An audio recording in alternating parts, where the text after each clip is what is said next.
குடிநீரில் பார்த்திங்கன்னா கழிவு நீர் கலந்துருக்கு, சாக்கடை தண்ணி. இது எங்கே நம்ம போய் சொல்லுவோம்?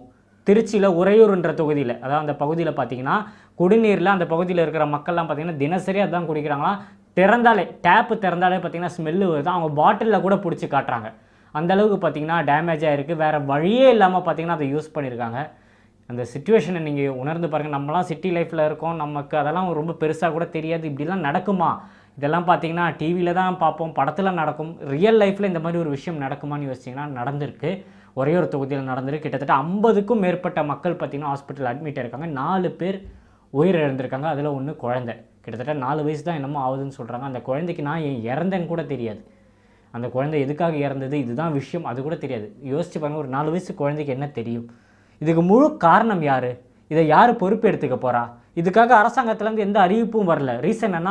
அந்த மாதிரி ஒரு அறிக்கை இல்லை ஒரு நிவாரண நிதி ஏதாவது கொடுத்தாங்கன்னா, அதாவது அந்த ஃபேமிலிக்கு ஏதாவது காசு கொடுத்தா அது பெரிய நியூஸ் ஆகும். நியூஸ் ஆகிடுச்சுன்னா இது யாரெல்லாம் நடந்ததுன்ற நியூஸ் வெளியே வந்துடும். அரசாங்கம் பண்ண தப்பு தான். ஸோ இதை நான் பேச காரணம் என்னன்னு பார்த்தீங்கன்னா, நம்ம தமிழக வெற்றி கழகத்தோட தோழர்கள் அந்த பகுதிக்கு போயிருக்காங்க.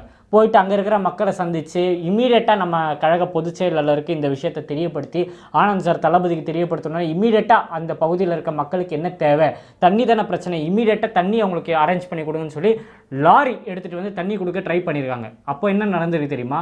அங்கே இருக்கிற மாநகராட்சியிலேருந்து நிறைய பேர் வந்து நீங்கள் தண்ணி இங்கே கொடுக்கக்கூடாது, நீங்கள் எப்படி கொடுப்பீங்க, அதெல்லாம் பண்ணக்கூடாதுன்னு சொல்லி ஒரே பிரச்சனையாக அவங்களுக்கு தண்ணி கூட கொடுக்கவில்லை. அதாவது இவங்க ரெடி பண்ணி கொடுக்க மாட்டாங்கன்னா நம்ம கட்சி தோழர்களை போய் கொடுத்தோன்னா அதையும் தடுக்கிறாங்க. ஸோ அங்கே இருக்கிற மக்கள், அதாவது அந்த பொதுமக்கள் நம்மளோட சேர்ந்து போராடினதுனால மாநகராட்சியிலேருந்து நாங்களே அரேஞ்ச் பண்ணி கொடுக்குறோம் தண்ணின்னு சொல்லி லாரி எடுத்துகிட்டு வந்து நிற்க வச்சுருக்காங்க.